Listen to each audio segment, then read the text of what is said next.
And we are live. Hello, everybody. Welcome to the first ever episode of the Good Pop Podcast. I'm one of your hosts, Joleen Lunzer, and I'm here with my wonderful co-host, Sarah Atwood. Sarah, what's going on? Hi, I'm so excited. I feel like we've talked about this for maybe almost a year, and here we are finally doing it. Give me some of that good pop. Yes. So Good Pop, you guys, Sarah and I have been wanting to do something together in a podcast where it incorporates our love of reality television, TV, entertainment, and right now, a little bit of good news. Yes. So, we got to keep things positive right now. Yes. Essentially, that's what the Good Pop podcast is going to be. We're going to be talking pop culture, entertainment news, television, and also some good news. And as we progress, we'll be doing this weekly. We'll come up with some fun new segments to add to our podcast. I'm so excited, Sarah. I've been just I was I'll be honest, I was a little nervous because I wanted to, because normally when I join these live, Sarah and I, if you are listening later on iTunes, welcome future listener. Sarah and I do YouTube, and that's how we became friends and met, and we cover Big Brother and Survivor, and Sarah does The Amazing Race, and you cover so many things, and then I do the challenge and things like that. Bravo shows. But normally Sarah is the one on the technical end of this. So today it was up to me. Yes. Sarah's a lot more organized than I am. So I was like, oh, I got to get Paul involved. I got my husband involved. I was like, we got to get this looking good. Okay. Look at that. I pushed you into a good place. Hopefully it wasn't too stressful. No, it is a good place because a lot of times I have this is what's kind of fun too, is Sarah knows a lot about astrology. I do. And so a lot of times my behavior, I'll say things. She'll be like, that's the Aquarius, that's your blue moon or whatever. That's your Sailor Moon. I don't know anything about astrology, but Sarah does. So maybe throughout this podcast, we can have a little astrology moment. Right. It's not an astrology podcast, but I guarantee you it will come up. I can't not bring it up sometimes. Yes, I love that. And quick shout out to everyone joining us live now on YouTube. Hello, everybody. Yes. So Thank glad you for joining us. Just hanging on a Saturday. We preach.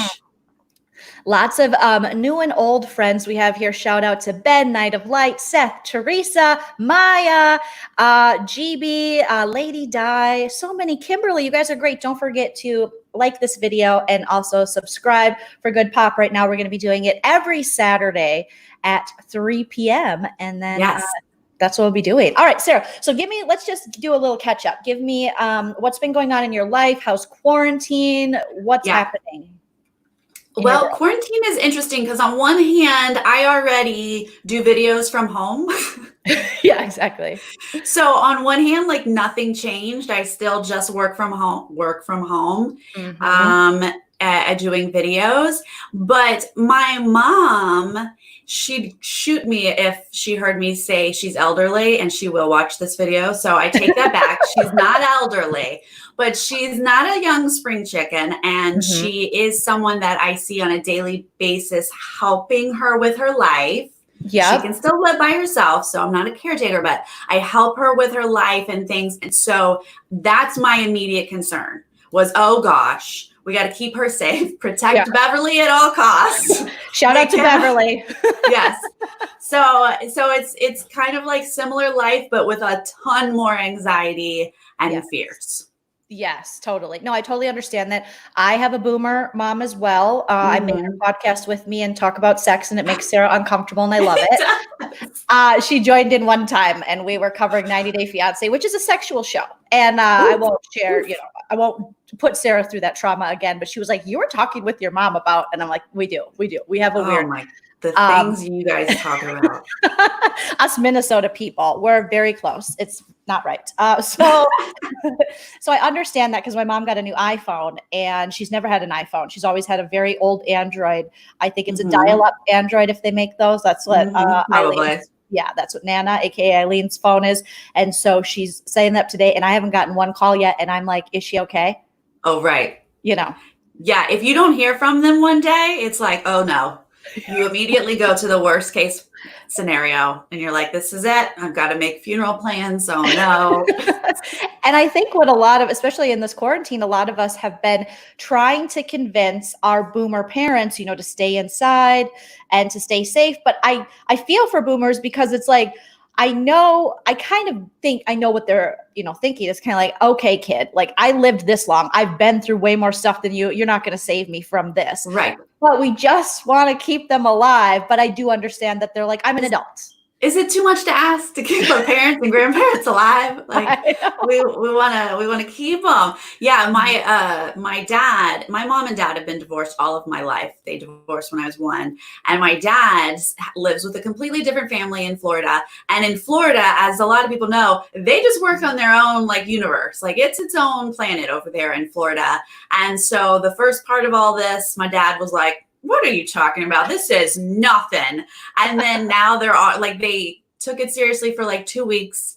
My dad's like, I couldn't find anywhere to eat today. I drove to 4 restaurants. I was like, Dad, there's a reason. Stop looking for a place to eat. So that's a whole different story. Oh my gosh. I love it. I love that Florida is basically it's become its own country in the United States. Yeah. Where Florida, everyone's on board. Everyone's like, we're going to Burger King. Florida's like McDonald's. And that's how it's going to be. Lady Di says, we're not elderly. We're just seasoned. I love it, Lady Di. Very true. A wonderful way to put it. And yes, let's protect Beverly and Nana at all costs. Okay, so let's get this started with our latest and greatest pop culture news. I found something that I thought Sarah would like, and maybe this is something she's going to share as well. I'm not sure. But what we're doing is we're kind of surprising each other with news stories, and whether it be pop culture, entertainment, and then good news stories. And then we're both going to be commenting on them and giving our thoughts and opinions, because if you follow us on YouTube, which everyone here in the chat you do, we're very opinionated. So this first story I found on Pop Sugar. I love Pop Sugar. And it's today. Well, no, today's not May 1st. Okay, yesterday was Princess Charlotte's 5th birthday. And I guarantee Sarah probably tweeted about it because it's another thing Sarah and I have in common. We're obsessed with all things royals. We are. I 100% have it down that it was Princess Charlotte's birthday. But we also had other things recently. So on the 29th was Kate and William's anniversary. That was their 9th anniversary. Oh and then the week before that, Queen Elizabeth, our good lady Liz, turned 94. I can't even believe it. I watched The Crown, and not that that's, so historic, yes. Historic or nonfiction. But I just can't believe that even her husband, I can't believe that he's still alive. He's not doing as well as she is. But yeah, he's a couple years older than her. So if she just turned 94, he probably is 97. Yeah, and that's Philip, right? Philip. Yes, Prince Philip, because you can't have a king to a queen because we're sexist. So yes. But yeah, so I can't believe that she's still working and going to events. Yeah. I mean, gladly, I'm so glad they locked her down and she didn't get hit with some corona.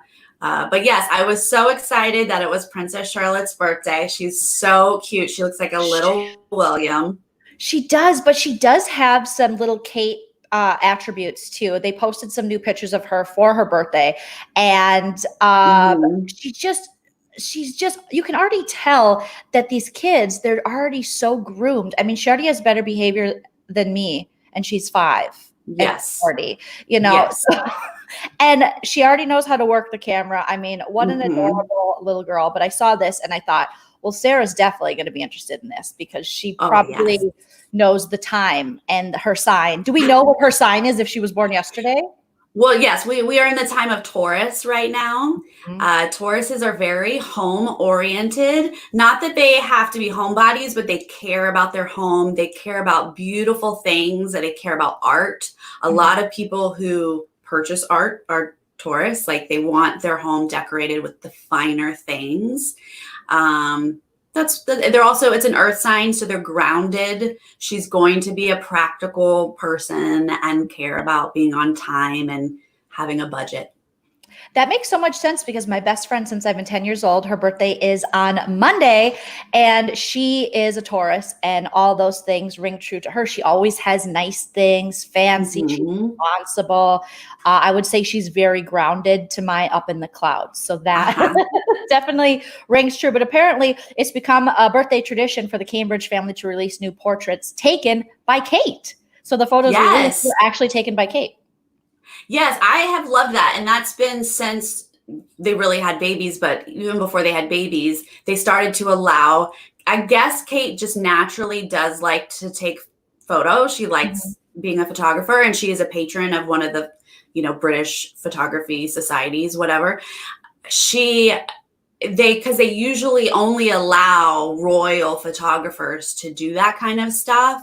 And she was like, no, I'm good. I can do it. And luckily they didn't fight her on that. And so now we get really cute, adorable pictures of kids because she's their mom. And so it's easy. One thing that I found interesting when Prince Harry left is that they were like, now he and Meghan would be able to get their own Instagram accounts, because apparently when you're a royal, you can't have a private Instagram account, which I get because of the whole protocol and the royals and stuff, but I kind of don't get because it's 2020.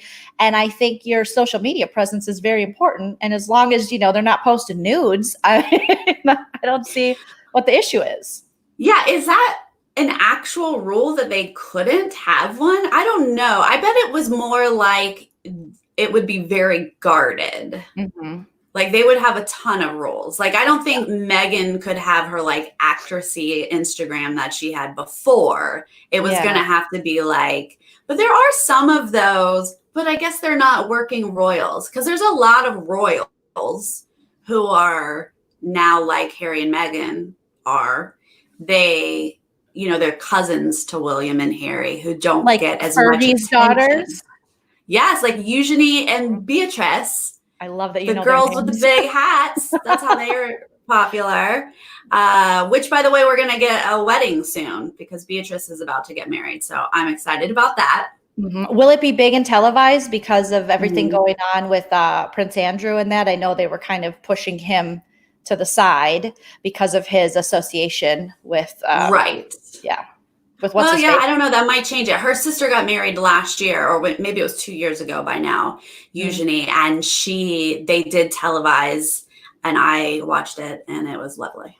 Yes. Now, when Fergie came on the scene, I remember being very young, and it was in the times of Diana, but I remember being just mesmerized with her because she was this redheaded kind of I don't want to say fiery, because that's what we always say about redheads, and I had red hair for many years, but it was like her and Diana, they were all over the press when we were growing up, and it was just like Fergie.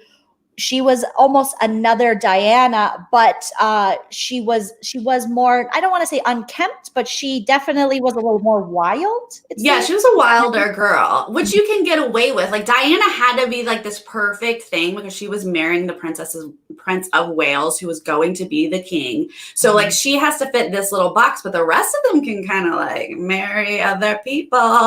And that's exactly what she was. Sarah Ferguson, she was like, let's go, let's party. Let's play. I love watching now the everyone's got a documentary about everything. And after Diana came out and those interviews came out that she did years ago, and now everyone's made a documentary and it's on YouTube. I love watching those and finding out like how many royal hookups. The royals like to hook it up. They get down. And that's why I think maybe a little more transparency, maybe a little more authenticity, maybe not. We don't need to know everyone they hook up with, but I think they still want to keep up this, no, we don't do that, when really they do that, and they do it a lot. Yeah. They're like, no, we don't do it publicly. Yeah. We're good kids publicly. But yeah, like most people behind closed doors. Hello.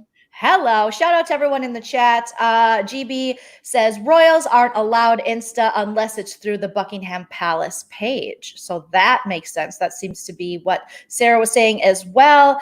And Seth thought we were talking about the singer Fergie, which I know when you first said Fergie, I was like, there's two of them. There's two. Yeah, not Stephanie, who, do you remember, Sarah, the show on HBO, Kids Incorporated? Kids Incorporated. K-I-D-S-O-O. Looks like we made it. Kids Incorporated. Oh my gosh. It was so 100. I knew you remember it. So Fergie, aka Stephanie, was on Kids Incorporated, as was Jennifer Love Hewitt. A lot of stars were when they were very young. It was this awesome show where these kids were allowed to go into some soda pop club shop and perform the hits. And their parents, no parents were there. No. You don't need parents. It was the best because, well, at least for me, because I'm like a little musical theater kid. And I was like, oh my God, these kids, they get to just perform all the time. I love it. It was like a kind of trying to be the Mickey Mouse Club, like the Mickey Mouse Club. Do we remember the Mickey Mouse Club with Brittany and Justin? And this was before the Mickey Mouse Club with Brittany and Justin, because this is 80s.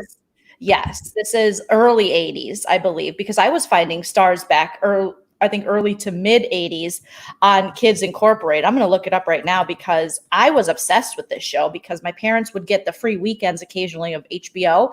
And then sometimes my dad would order HBO to watch boxing matches. Was it on HBO? I thought it was on HBO. I'm shocked that we had HBO. Maybe the pilot episode was shot on September 1st, 1983, and the first episode aired in 1984. That's how Kids Incorporated was. I did not realize that. I think it was on some kind of cable channel, and it was syndicated on it was syndicated on the Disney Channel, 1986, 1984. So maybe it was the Disney Channel and not HBO. But yeah, there were so many stars on that show, and I kind of wish they would bring it back. So they had Stacey Ferguson, which is our Fergie, and then she was on there with another young woman who they went on to have a musical group together. It was like Wild Orchid or Wild Things, or it was a 3-person all-lady group. And then Fergie broke out with the Black Eyed Peas. Heck yeah. I'm just looking at the list here. Jennifer Love Hewitt was on at 89 and 91. I loved it because they did all the music of that time. Like they'd cover Tiffany and Debbie Gibson. Now, and they made it like music video style. Like they made it cool. At least as a kid, you thought all that was cool. Exactly. Now, were you a Debbie Gibson and a Tiffany fan? Oh, yes, absolutely. Did you have a preference, either or? Debbie Gibson or Tiffany, because they were kind of like the original Britney and Christina. I feel like they got along better. Probably. Yeah, exactly. They seem to have a decent relationship. Gosh, I don't think I had a favorite, although I do remember that Tiffany dated Jordan Knight. Was it Jordan? No, Jonathan Knight. Jonathan, before Jonathan was gay. Yes. Because they didn't do anything. They had this like sweet little romantic relationship while the rest of the new kids on the block were like being party boys because he was in the closet. Yep. So I do remember liking Tiffany just because I was like so into New Kids on the Block. But I think that I liked both of their music just equally. Yeah, Tiffany I think was my favorite initially because she was this just vibrant young girl who was in malls. She got to sing in malls. She got chased through malls, and she had this fun red hair. And then Debbie Gibson hit the scene, and she had these fun hats, and then she had Electric Youth perfume, and I had to have it. I think I cried until my parents bought it for me, and I just took a bath in it, and I loved it. So just going down memory lane. Wow, right. I feel like we kind of aged ourselves, but also I feel like we've educated the youth. So I feel okay about it. Yes, and Seth in the chat is saying, doesn't seem to be anyone around. I think we're alone now. I had no idea that was a Beatles cover. Oh, yeah. So my parents, I was like, oh my God, Tiffany is the greatest. Yeah. Like she's got this song. My parents were like, I know the song. I'm like, you don't know the song. You're off. And they knew the song because it was a cover. I know parents can't let you just like have a song. They're like, this is not the original. And you're like, I don't care. Yes. This is the one I like. This is played at a mall. So I like it. Okay. The next little pop culture story that I found here was, all right, yesterday was a big day for me because they were playing Titanic nonstop on MTV. Now, were you a Titanic? It's weird to say. Were you a Titanic fan? Were you a fan of a ship that sank? Yes, I cheered on those tearful moments. But of the 1997 classic movie, James Cameron flick starring Leonardo DiCaprio and Kate Winslet, were you I mean, we were both young. I mean, I think, yeah, that hit when we were teens. So, yes, I went to the movies probably with all my friends, and then Celine Dion sang, and I was like, oh my God, this is amazing. And yes. Now, I don't think I would have watched it all day yesterday had I known that it was on. But yes, in the 90s, I was all about it. I don't think that has carried on for the rest of my life. It's carried on for me, Sarah, to the rest of my life. And I have such warm, fuzzy feelings about Leonardo DiCaprio and Kate Winslet outside of this movie and inside of this movie, because if you guys stalk them like I do, they have this beautiful friendship, but they've never taken it allegedly to the next level. Supposedly they've never. No, of course not. Because she's way too Winslet she is like royalty. Kate Winslet is like a beautiful, just like charismatic, amazing person. And Leo likes models. I know, but they have this friendship and they have this connection that's so undeniable, because I've watched pretty much every interview they've ever done together. And when they're at award shows, they thank each other. They kiss damn near on the lips, I think. And I think when she won an award, I don't know if it was a Golden Globe, she thanked Leo, and they've been in so many different movies together. And you can pull up these videos on YouTube, and they do like montage videos of them seeing each other on the red carpet, and they look so happy to see each other. They look like how I look when I find out there's extra mac and cheese in the fridge. Like, they are so truly happy, where I'm like, yes, I didn't eat it all. Yes. They're really, I think that they have this connection because, she was married, and she's probably remarried now, but I know that her husband had cheated on her. Leo has yet to marry. And I would love to know your opinion on that, because Leo is someone who's, in his mid 40s and has every right to date who he wants. But there's going to come a time where 45, 50-year-old Leo, 21-year-old is going to be gross. He's going to George Clooney it, and maybe it'll be with Kate. Now, that actually would be an exciting story. He's going to do, decades and decades of these young models who don't even speak English. He doesn't know what they're saying, but he's just in these relationships. And then he's going to wait until he hits that point, just like George Clooney did, where he's like, I got to settle down and have something of substance. And Kate is going to be like, yeah, remember? And then that connection will finally come together. Oh gosh, I got a lady boner. That'd be so exciting. I want that to happen so bad. They're like my will they, won't they, and I want them to so bad. So yesterday, like I was saying, the movie played all day. I did watch it twice. Chelse's like, are you going to watch this again? I'm like, yes, please don't judge me. I am going to watch this again. So I found this article on Pop Sugar that was posted today. I feel like it's fate, or it could just be MTV and Pop Sugar doing crossover marketing. But 13 fascinating things you probably didn't know about the movie Titanic. And like you said, I went with my friends in high school and saw the movie and just cried ridiculously throughout it. It was just like, I'll never let go, Jack. And I honestly was mad at Kate Winslet for many years for not sharing part of that door with him in the ocean. Really. There was room for both. So the first fact, I'll share a couple facts here. There was almost a different Jack and Rose. Did you know this? No. Who was it? Okay, this is going to blow your mind. It blew mine because I was like, this would change the movie forever. But rumor has it that they were not the first choices for the characters. The first choices were Gwyneth Paltrow and Matthew McConaughey. What do you think of that? Oh no. Now, Gwyneth Paltrow, I get it. She was auditioning for everything at that time. That makes sense. But Matthew McConaughey, what? No. The first time, I just have to tell you guys this. The first time I heard Matthew McConaughey was it A Time to Kill? It was that legal movie that he did like early in his career. That was the first thing I saw him in. And as soon as he started talking, I said, oh, no, he's putting on a horrible Southern accent. What an awful actor. I'm Southern. I'm surrounded by people with Southern accents. I was in the South at this time, and I just thought, oh, he's real bad. What a shame. And then we all learned that was not being put on, that's really how he talks. Yeah, that is how he talks. I've been disappointed ever since. The first time I saw Matthew McConaughey was in why can't I think of the movie name now? And it was about the 70s and it was a comedy. Dazed and Confused. Dazed and Confused, which I was obsessed with. Dazed and Confused. Still a great movie. I think I was 15 or 14 when it came out. And I was like, that's how I want my high school life to be. I just want to get drunk. I just want to hook up. Like, I didn't know what hookup was, but I knew that it looked really fun.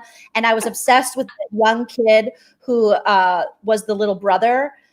He was just starting as a freshman, so they were paddling him, and the actor that played him was always like going like this, like grabbing in between like his eyes on his nose for some reason. I don't know if that's like method or what you call that, but he was just like like he always, and he had long hair, and I was so obsessed with him. I'm like, I'm probably gonna marry him one day.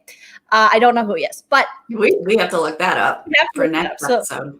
The first time I saw him was like, hey, they stay the same age. So to think that wasn't too far off of Titanic, how were they even considering Matthew McConaughey? Yeah, I don't know. That's a weird one. I do remember Dazed and Confused because when I was in high school, every single house party, it was just playing in the background. Like, it was the constant theme of my entire high school. Everyone just wanted to be them so badly.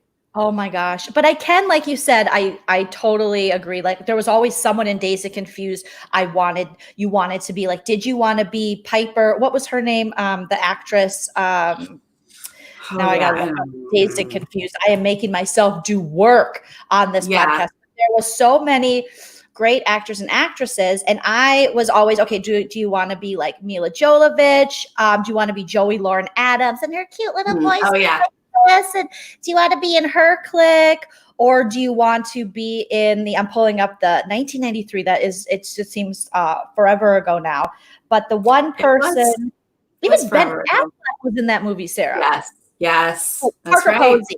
Parker Posey. She's like a 90s icon. I feel like what a career she's had. Like, she's still going strong.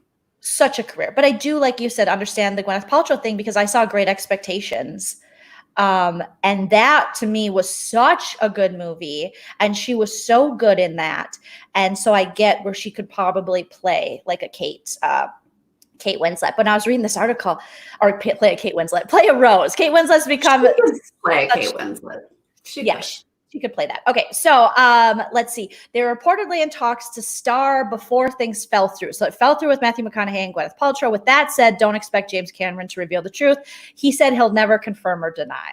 But whatever. All right. But Winslet apparently really wanted the part. In order to secure the lead role, Winslet reportedly got a hold of director James Cameron's number and called to tell him, I just have to do this, and you are really mad if you don't cast me. Like, you're crazy. You know that. Is that how we spoke back then? The British talk. You're mad. Remember, she's so mad. They make everything sound better. So good for her. I'm glad she did that, and I'm glad he cast her, because she's definitely the best. She went on to deny this years later, of course, but she did admit to sending him roses with a note signed "From Your Rose." Oh, there you go. That's just good job. Good job. I think that's a smart thing. The same thing happened with Kesha's career. Apparently, Kesha, the pop singer, she broke into Prince's house or studio or something like that, and wanted and she was like, hey, I'm a talent. Prince, help me out. And I think Prince had a little bit to do in her career. Okay, the next, the number 3 on the things you probably didn't know about Titanic is Leonardo DiCaprio got crabby on set. I think I called him Leonardo DiCaprio.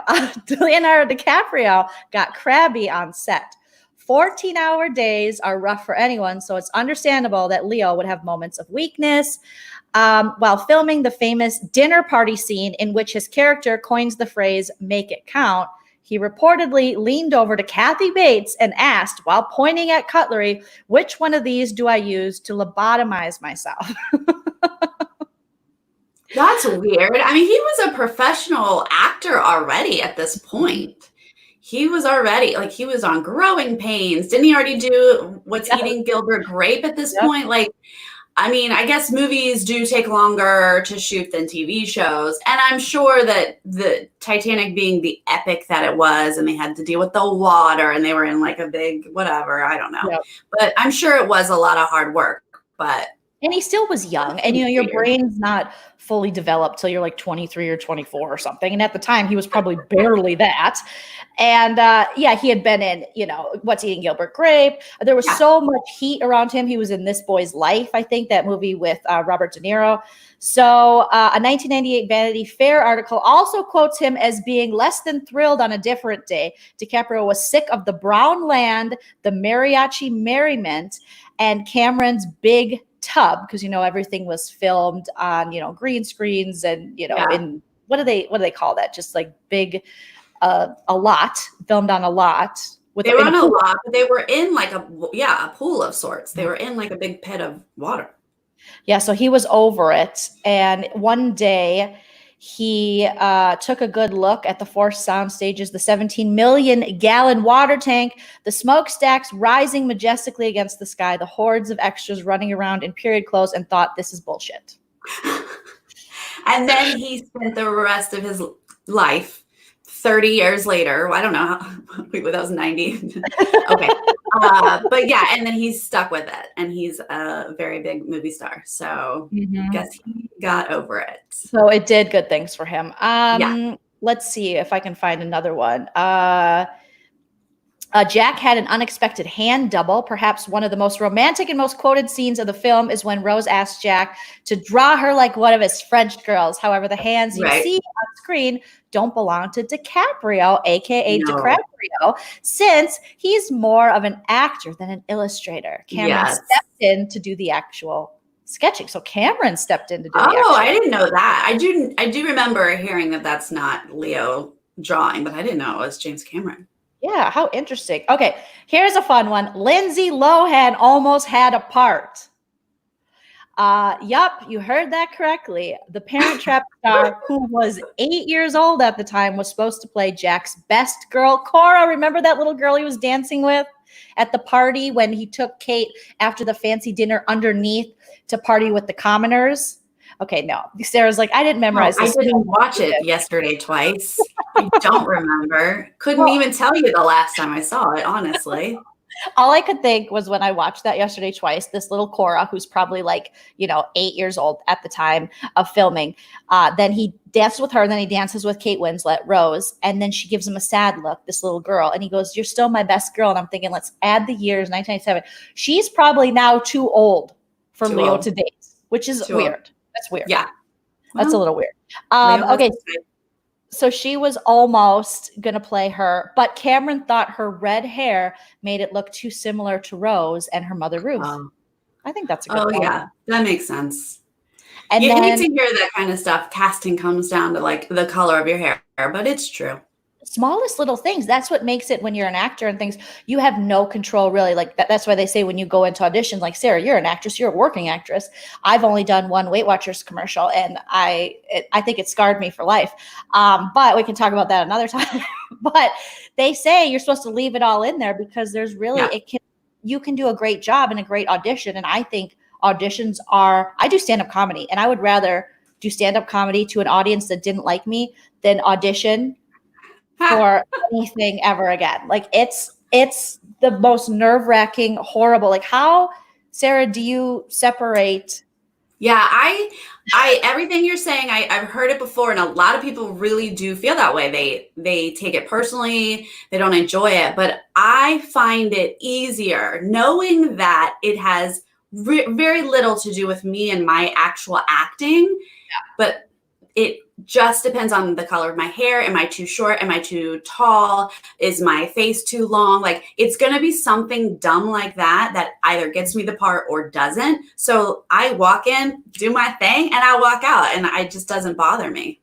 See, that's such a great attitude to have. I don't know how actors do it, because I feel like you're judged as a comedian, but I can be on stage and be like, F this, F that, and just start joking around. But when you're in that room, I did mostly commercial auditioning and commercial acting, and they make you do the silliest stuff, which I'm on board for, but they stare at you like you're an alien. You get no response back. And then when you go for your call back, then sometimes they have the actual client there being like Weight Watchers. And I was always called in for chubby friend who can't keep up with their hot friend. So it's me dancing. And then like you might have someone else join you to see your chemistry in the room. So they're like, shake your legs more, Joleen. And I remember doing this, I think it was a Massage Envy commercial, and I had to wear yoga pants. And then I was trying to keep up. I almost got the part 2. I was on avails, or I gave them my avails, and then, or on avail, or whatever you call it. And then my second callback, I think, they had me with the hot girl, and they're like, do that leg move. And when I left, I was showing Chell the leg move, and I was by a mirror, and I was like, oh, my thighs went like boom, like forward. So I think it looked so silly but I'm like, this is what I moved to LA for, to have some Hollywood people laugh at the movement of my normal thighs. I'm sorry, I have like a little bit of jiggle when it wiggles. So yeah, a lot of those situations I think scarred me. And then doing a Weight Watchers commercial and having the client there and them saying, okay, I had to do a writing scene just like Leonardo DiCaprio. Oh my God. I had to write on a chalkboard. I had to dance. I got a lot of parts when I had to dance. You guys, I don't want to brag, but I had to write my weight up on a chalkboard. And at the time, the whole crew was hot Australian guys. I don't know why, but they were. They were just nice, unbelievably hot. And I'm in a Weight Watchers commercial, and I'm just staring at them like, this is amazing. And there's M&Ms everywhere. And I had a lot of M&Ms that day. And they said to write it. And then through the walkie in front of all these hot guys, they asked me what I weighed. And I think at the time I weighed like 150 pounds or something. So I said 150 pounds. And they have to go back in the walkie-talkie to the client who's outside underneath, you know this, Sarah, but underneath like a little tarp, because it's they just kept the sun on them. And they said, no, like they didn't believe it. They go, right, 165.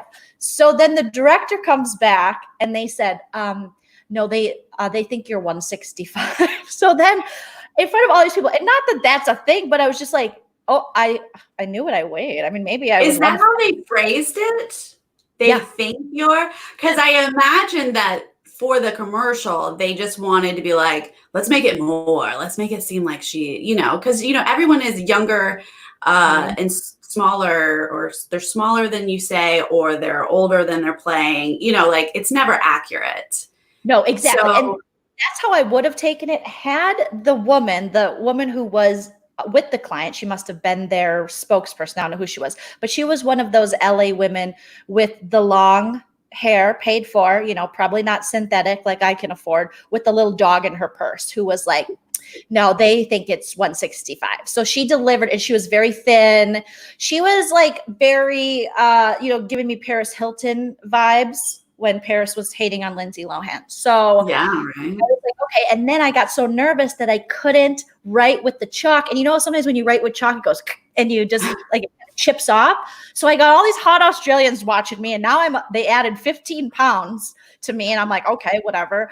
And I kept screwing up. And every time a hot Australian would have to come clean the whole board with water so it would look bright, couldn't just erase it. So whole production had to stop because I couldn't write 165. And I remember these hot Australians just like, oh. And I'm like, I don't want to do this ever again. I don't want any part of this. So that was there went Jolene's commercial career. And I remember sitting in the trailer. I didn't know how much of acting is actually just sitting there waiting. A lot of downtime. I told Chell, and I go, I think they're going to cut me from the commercial. Because I mean, my call time was like 5 a.m. It was 5 p.m. and I hadn't filmed, and everyone else had filmed. Oh, wow. And the commercial comes out, and the people that were doing most of the filming ended up getting cut or having a shorter segment than mine was. So it's so strange. It's just so strange. It's so strange. On that note, Sarah, what pop culture news or entertainment things do you have for me? Well, I do have just one more royal thing I'll add, since you brought up some royal stuff, that we all heard a little while ago that Harry and Meghan, had left the royal family and they were going to live in Canada, which makes so much sense because it's a British, it's part of the Commonwealth. And Meghan lived in Canada for a long time while she was filming, what was the show she was on, Suits?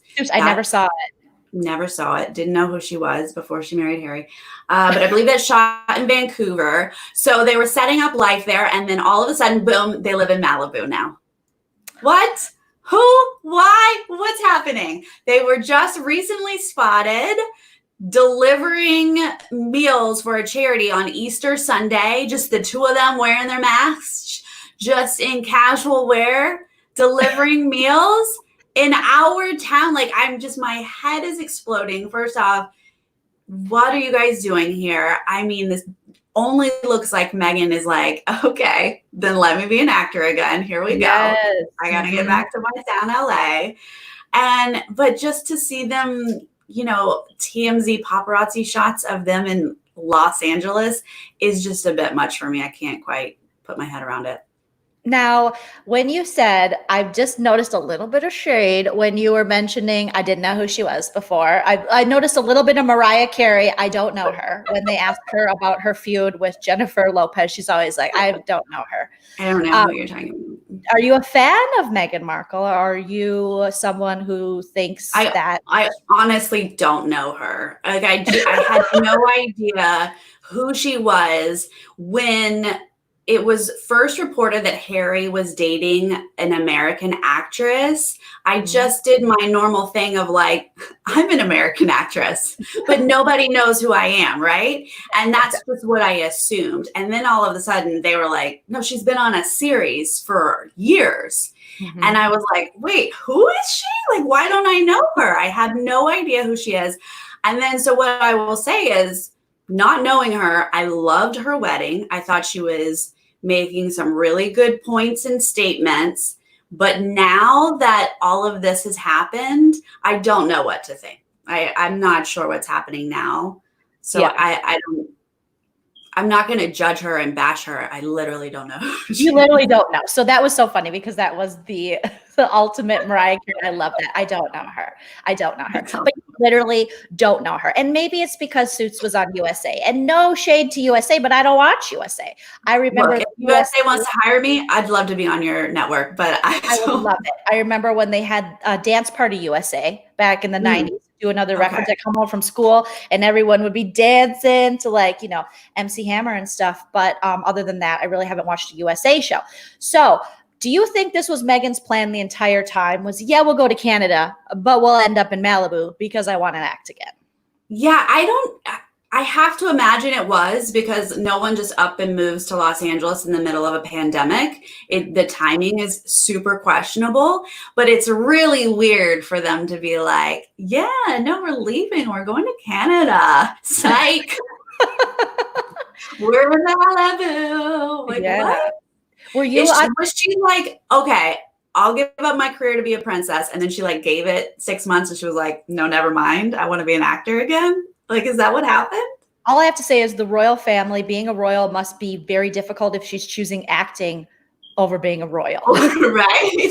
Because I just went through how hard LA is. It's brutal. So they must be way more judgmental. Yeah, apparently. I mean, I think it's so interesting that we were like, yes, you go, girl. American fairy tale, this girl, she is now a princess. Heck yeah, let's go. And then as soon as they were like, we're leaving, people were like, that's right. You tell them, you get out of there. I was like, wait, which one is it? Like, are we wanting to be a princess or no? I don't know. Well, the backlash that Meghan received, I thought was very interesting. Like, we have Kem here says, I think she's the worst thing that happened to the royals. Now, I am on the other end of the spectrum. I think Meghan Markle is refreshing. I find that I think she was misjudged, not only because I'm just on her side because she's American, because it's not that, but just following a lot of things with the royals.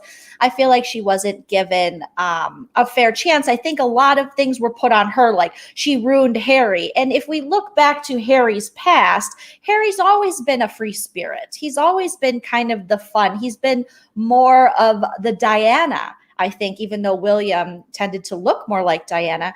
And Harry was so young then. And so I think anything that didn't fit into that royal narrative was blamed on Meghan. And I think that was kind of unfair. I think that's what they've always done. They blamed everything on Diana and the world was like, how dare you? We love her. And they were like, whoops. That they are going to blame things on Kate until they were like, oh, dang, Kate's like perfect. So we're not going to do that anymore. Like, they're just going to try to blame as much as possible. And I agree that she was refreshing around the wedding and stuff like that at first. So it's hard to say now, though, because now it does appear like she just took, or she at least had a part in taking. I mean, who's from Sussex? Like, are you bummed that you lost your representatives? They were all like, we got Harry. And now it's like, oh, we don't have them anymore. I feel though, like Harry, watching his interviews and stuff, this was a long time coming. He was kind of looking for someone, maybe even subconsciously, to pull him out of this lifestyle because he saw the negative effects it had on his mom.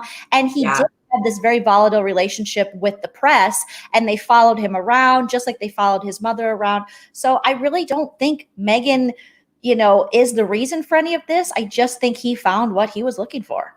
And people, I mean, honestly, they're making these decisions together, so we can't fault one of them. Yes. I mean, but let's move off of royals because we talked about them so much. Some of the, not surprising, some of the entertainment, pop culture stuff I brought to the table has to do with reality shows. We were told that Amazing Race was going to premiere the week after Survivor ended. The finale is coming up in a couple weeks. And the week after, we were going to get Amazing Race season 32 that filmed in 2018, Jolene. What? It has been sitting on the shelves at CBS for quite a few minutes.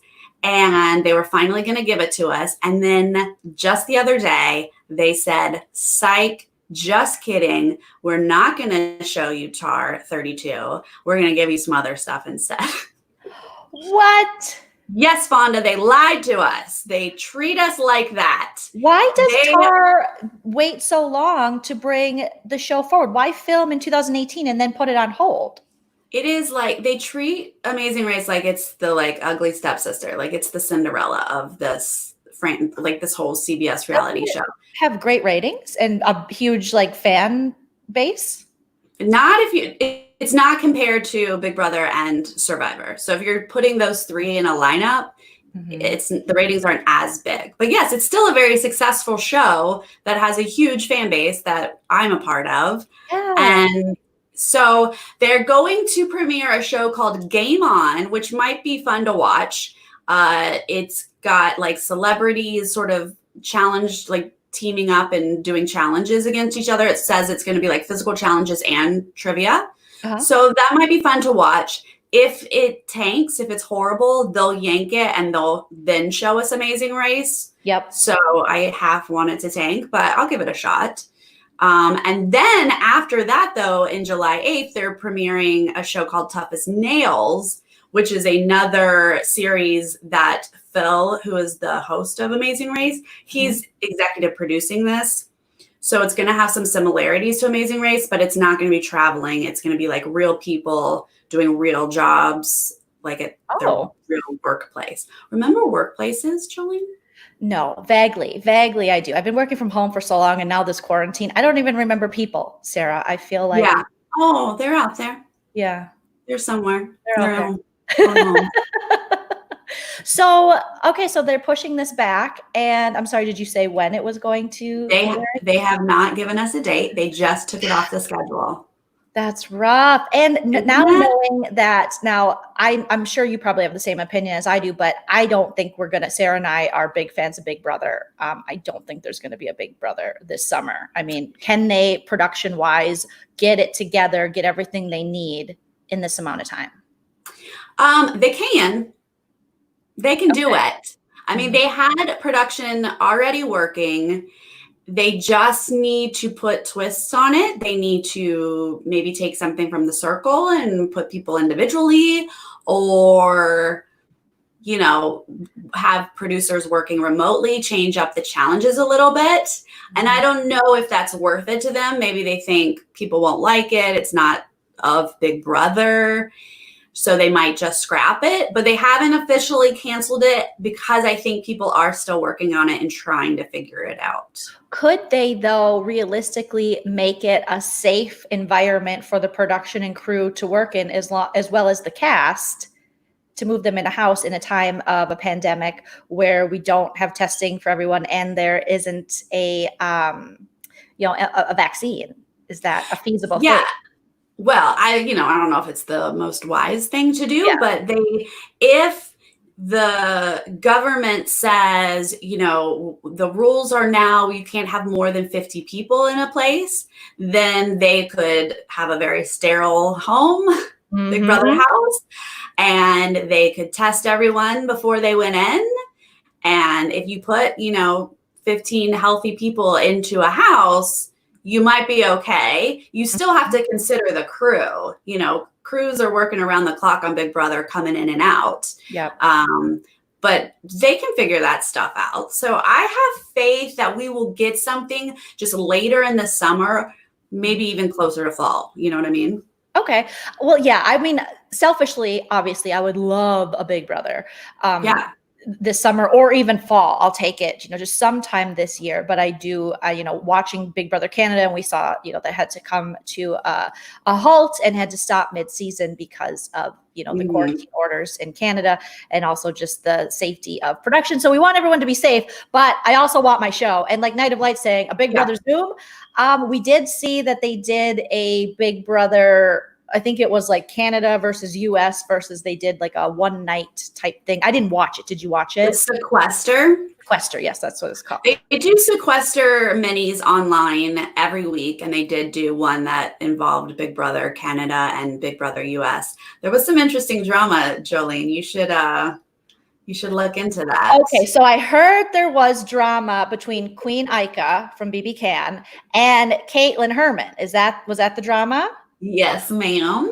And why would Ica even entertain Caitlin? I mean, full disclosure, not on the same level. I can throw a little bit of shade here to Caitlin, but she's not. Ica is a legend. She's, employed by BBET, not BBET Canada, ET Canada. She's like such a huge figurehead for BB Canada, and Caitlin couldn't put together a puzzle of herself. So I don't know why That's a lot of will never, ever live down that puzzle. It will haunt her for the rest of her life. Or the boyfriend and all the showmances that she wanted in the house while being in a relationship. But you know what? Get yours, girl. Get yours. But, Caitlin's thirsty. So was this a situation where Caitlin was looking to be quenched by the clout of Ica? Or can you give me a quick rundown? Because I don't want to look this up. Well, I'm not going to dive too much into it because it honestly, I didn't feel like it was a good look for anybody. So, I like to keep it on the positive side. Yes, you do. But it wasn't, Caitlin did have her crew and things were said.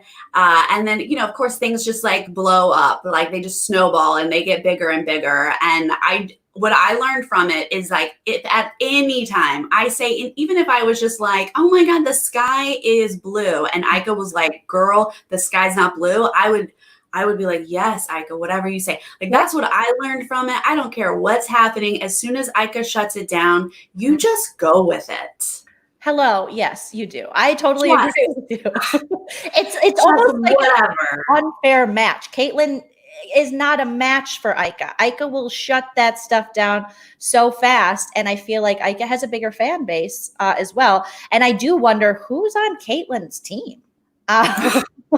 But that's just I will tell you, Seth in our chat is definitely on Caitlin's team. Really? So he might have more info about it. Okay. But no, Caitlin is friends with a lot of the BBUS people. She's friends with Alex and Morgan, the sisters, and who's the Broadway Vegas girl that was just on recently? She was a part of this. She was just on with oh my gosh. See, this is how quickly I forget Big Brother players. I think of Vegas and I think of Rachel Riley. That's the only Vegas she was that matters. Rachel. Okay. What was her name? I'm surprised no one in chat is saying. Anyway. To Big Brother? She's like last season or two. Oh, the other Rachel. Is her name Rachel? Yeah, her name's Rachel. Okay, great. Thank you. Again, okay.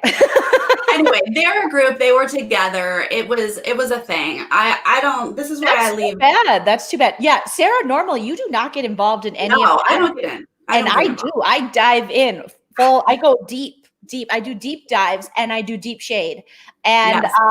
I know what I know about Caitlin, and props to anyone who's fans. That's the joy of it. We can be fans with whoever we want. Yes. But she talks a lot when the things are going on. Then afterwards, she's clout chasing. She's like, I hate, Mickey. Oh, I love Mickey. I'm going to sit next to him and I'm going to put it on my Instagram. So she definitely, that's her way of staying relevant and her way of now. I think she has that podcast with like Morgan and someone else. So go get yours, Caitlin, but just stay away from Micah. I think that is the. I would recommend that to everyone. Stay away from Micah. Don't cross her. Like, just don't. No. Get yourself an Ica education. Just go onto YouTube, see the best of Ica, and realize that she will own you every time. Okay, so quick positive shout out to Kem. Today is Kem, who's one of my mods. She is a friend to me and Sarah on YouTube and afar. She turned 60 today, so happy quarantine birthday, Kem. We love you. We appreciate you. Sarah is playing a horn for you. Now, that's my song. Want to share this good news story. I told Sarah, I want to have a segment in the future where we try to make each other cry with good news stories. Because right now in quarantine, and we hear a lot of negative stuff. And why I'm excited to do this with Sarah is because Sarah, she always can put things in perspective for me. Like if I text her and I'm mad about something, which I've texted you before and been like, or called you and been like, I'm mad about this. She'll go, actually, logically, it's probably more this, where I react on emotion. And I'm like, it's probably because they hate me and the world's ending. And Sarah's like, no, it probably has to do with this or that or something reasonable. So I'm like, oh, Sarah. And you do keep it positive. And I love that about you. And I keep it positive with the snark and some shade. But I wanted to bring some good news stories. I think we all deserve some good news now. Yes, let's do it. And I wanted to see who could make who cry. And Sarah was like, okay, let me just say, though, that's quite the challenge that Joleen has set for herself, because it takes a lot for me to cry. Yes. Some of my community knows this. I'm just not, I don't have a heart. I don't know. You do have a huge heart. It's there somewhere. It just doesn't cause tears. So this is exciting. I hope you can make me cry. I don't know if this story will make you cry. Chell showed me a picture of a dog that looked like an Oreo cookie, and it made me hungry and cry at the same time. So hormones are all over the place. I don't know what's happening, but there's this little boy. So I found this on the Good News Network. I highly recommend going there. I don't know much about the site, but the stories I found are great. So there's this little kid. He's adorable. And the headline is, instead of selling lemonade, boy sets up a drive-by joke stand to spread laughter during quarantine. That's great. And there's a picture of him, and he's so cute, and he's sitting there, and he's got his, hand, his face in his hands, and he's, missing a couple teeth. He's adorable. And it says, drive by, walk by, joke stand. So apparently 6-year-old Callaghan McLaughlin, I think his name is, had been looking forward to starting his own lemonade stand once the weather warmed up. But since the coronavirus outbreaks, it has forced the world into quarantine, he had to improvise. This is a 6-year-old.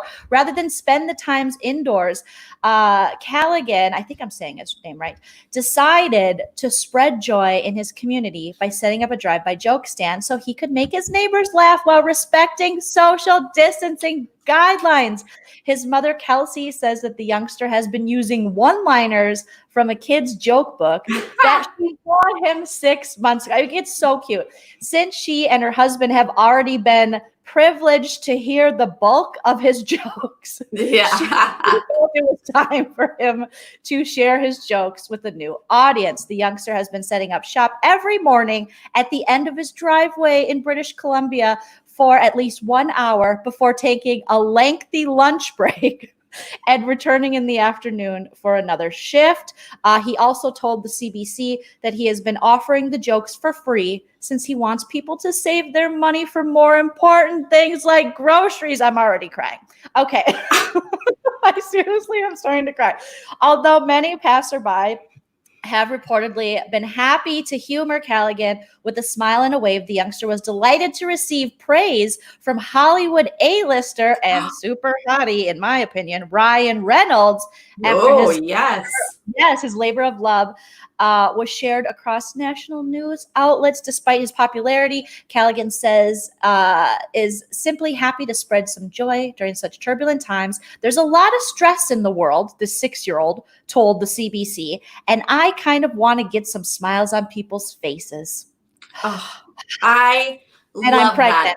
that. I can't. That is a wonderful story. Please don't be.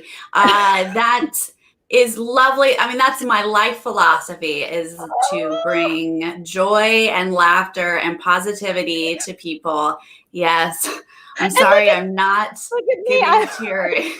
I'm already starting to cry as we speak. I mean, but that is so adorable. I love it. I love anything with jokes. I mean, we appreciate that. Oh my God, Joleen, you're literally tearing up. I can't help it. Children and elderly people and animals, just, I love you. I wish the world was only children, elderly people, animals, me and you too, and everyone joining us. But I think this is a 6-year-old. The purity of like this little soul who's just like, you know what? I'm going to go outside, Mom, and I'm going to do jokes. I also find it hilarious that his parents were probably like, yes, we've heard these jokes a million times. Right? Exactly. They were like, who else can you tell them to? That's not us, over and over again. So I love to see just anything, I think too, since we're in quarantine. Oh my God, I'm seriously crying. Anything positive of just people sharing just free kindness with the world. It's so great. I do feel like there is a lot of that going on. I think that people are understanding. I mean, I certainly know just on a small level, my neighborhood, I don't know my neighbors. We live in a big city. Like, yes, we're all close to each other, but like, I don't know them. And now I'm shopping for a lot of them. Like, we are all waving at each other now. You know, it's like, we are much more of a little community than we've ever been before. I think it's, that's happening in the world. Shopping. Oh my God, I love that. I love hearing these stories about people who are shopping for their elderly neighbors and helping them out. I feel like a bad person. I haven't shopped for anyone. Well, we just happened. I wouldn't have told you 6 months ago. I could not have listed like the elderly people in my neighborhood, but now I'm very aware of who is by themselves and who is older. And so we have been like, what do you need? We're going to the store. It's just, that's what you got to do right now. Wow. I'm actually excited. My story might make you cry. I don't know. I would say oh my God. I'm going to grab a Kleenex. Hold on. Oh my gosh. Like, I didn't know. Okay. First off, this is making me feel really bad about myself. I'm an emotional girl. Do you remember that country song? And it was like back in the 90s. It was like, I'm an emotional girl. Sometimes I laugh. Sometimes I cry. Sometimes I do both. And I don't know why. That's me, Sarah. Sorry. Go ahead. Okay. I'm back. My nose is running. My eyes are watering. It could be my glitter eyeshadow I'm experimenting with. That's what it is. It's the eyeshadow. Yeah. I'm not okay, you guys. 16-year-old TJ Kim, whose school obviously got shut down, but he's still got to do schoolwork, and he's wanted to do something good for the community. He doesn't have a driver's license, but guess what? He's pursuing a pilot license. He is currently taking lessons to fly planes. So he said, what can I do with this flying for good? So his family helped him find 7 rural hospitals that were not getting supplies, because most people are just like, okay, I'll donate to the biggest one I know of nearby. So they started collecting supplies for these rural hospitals. And so with his pilot instructor who's training him, they together fly these supplies out to these rural hospitals, and 16-year-old TJ Kim is delivering these supplies. Oh my God! Are you really tearing up over this? First of all, when I was 16, I was on a softball team. All I cared about was softball, Zima, and hot tubs with my boyfriend at the time. Like, I can't believe that there's a kid going to these little rural towns that are being ignored. I mean, I thought I was the most selfish 16-year-old. Oh my gosh. What a sweetie. What's this guy's name again? His name is TJ Kim, and he lives in, I believe, somewhere like near Bethesda. Yeah, Bethesda, Maryland. And the hospitals that he found, though, are in rural North Carolina, which I can attest. Rural North Carolina, they need some, people need to take care of them. So I think that that's wonderful. And yes, anyone who's a teenager who's thinking of someone besides themselves is super impressive, because that is the most self-absorbed time. It is the most self-absorbed time. And yeah, I literally like said this like Zima, amazing. Yeah, like I loved Zima, 16, 17, 18, 19. That's what I was thinking about. Softball, Zima, my hockey player boyfriend. That's it. So the fact that this kid can be a 16-year-old boy and think this, oh, that was beautiful. I really enjoy this. I am excited that I got you to tear up. And I'm going to work on having feelings and emotions. What is your thing? Is it like animal stuff? Like if you see saving animals, like animals and people who have some sort of challenge, whether it be like a special need or like somebody who didn't get handed a fair shot. That's my weakness. Oh, now when's the last time, Sarah, that you can say honestly you saw something, watched something, read something, and you cried? Even if it's 1997, maybe it was the early 2000s and it was the last episode of Friends or something, what? Yeah, no, honestly, I was thinking about this recently because with the loved ones visit of Survivor, it came up that I don't cry at those things. Like David's like, Sarah's just sitting there going, oh, lovely. And he's crying. And I did, when they went to Edge of Extinction, that's when it hit me. And I did get like a little teary, but it made me think like, what is it that does make me cry? Cause it's not a lot of like movies and stuff, except Wonder Woman. What? When Wonder Woman came out, I was just so I'm so invested in Wonder Woman. I used to have like I have my collector's items here in my old videos, but like I'm so invested in Wonder Woman as a character. When it finally became a movie and I just sat in the theater and like the music starts and the movie just started, I was just like, oh my God, here we go. Finally, it's happening. I waited my whole life for this. And like that, like when those women were like battling, I was like, yes. You do it, but that's probably it. You make me cry. I haven't even seen the movie. You haven't seen Wonder Woman? Oh, I'm a bad feminist. I haven't seen it. Oh, it's such a good film. I was very angry that it was not nominated for Oscars. It's such a good movie. That's kind of how I felt when I saw, what was it? Was it the Avengers movie when the women kind of came together? Was it in the Avengers movie? There was a movie I saw that was a superhero movie and there was a bunch of women in it. And who? It had to be Wonder Woman. It wasn't? Maybe Wonder Woman was. I don't remember. But anytime I see, okay, I'm so bad with like comic book stuff. If it's not Buffy the Vampire Slayer, I don't know it. But who plays like the super Brie Larson? So Brie Larson's character. Oh, Captain America. Mm-hmm. Yeah, came on the scene and then she was kicking butt. And I remember sitting in the movie theater thinking, oh my God, little girls get to see this. And the most we got as little girls was like She-Ra came along after He-Man. But now they get to have all these really positive, strong women. And that made me emotional. But again, it doesn't take much to make me emotional. We got a super chat from Maya. Maya, thank you so much for the super chat. We got a $1.99 super chat. And she said, vibes, Maya. We love you. Thank you so much. Yes, thank you. Let's do it. Yes, Avenger Endgame had big girl power movement. Thank you, Seth. Thank you. Yes. So that is when I was just like, I'm sorry. I said it wrong. Thank you, Seth. I was like, this is amazing. I have never seen this happen before with women. You know what I mean? Like superhero women in a movie. And so that made me emotional. So I totally get your Wonder Woman moment. And I don't know why I haven't seen Wonder Woman, because I've only heard the best things about Wonder Woman. It's so good. And also, do you find Chris Pine to be one of the hottest people ever? Let me Google Chris Pine real quick. Chris Evans or whatever his name is? No, Chris Pine is Pine. so hot. Oh, yes, thank so you. hot. Yeah, so Oh, like his eyebrows. Oh my yes, God. those eyes, those blue eyes. Oh, and he's 39. Oh, I'm gonna go a little younger. Okay. Like you watch Wonder Woman for it being amazing movie, and then you also like have Chris Pine. So it's yeah. Oh, I'm gonna watch that tonight with Chell, and he'll play Wonder Woman. I'll play Chris Pine. It'll be so fun.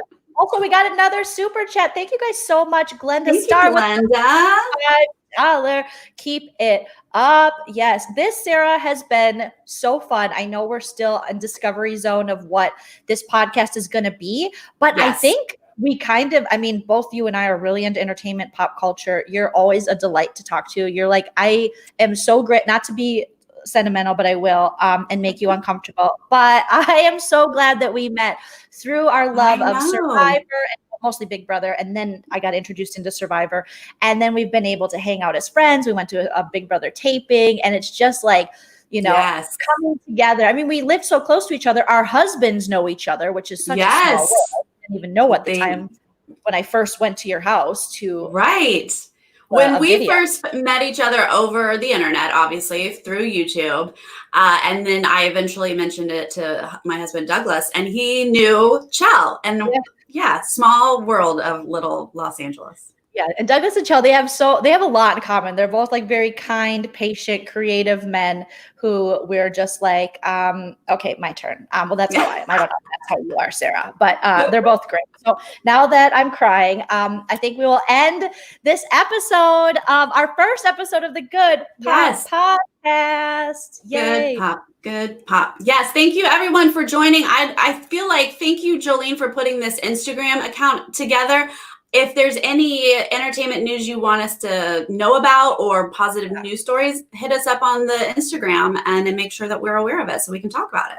That's actually a great idea. Yeah, hit us up in the DMs on @GoodPopPod on Instagram. Make sure you follow, like Sarah said, and send us stories you want us to cover and talk about, and we'd be happy to do it. Also, if you have good news stories or stories you think would make Sarah cry, send them to me because I will get her to cry soon on the Good Pop Pod because we all need a good cry. Thank you guys so much for joining us. Thank you, Sarah. We will see you guys next Saturday. Bye. Bye.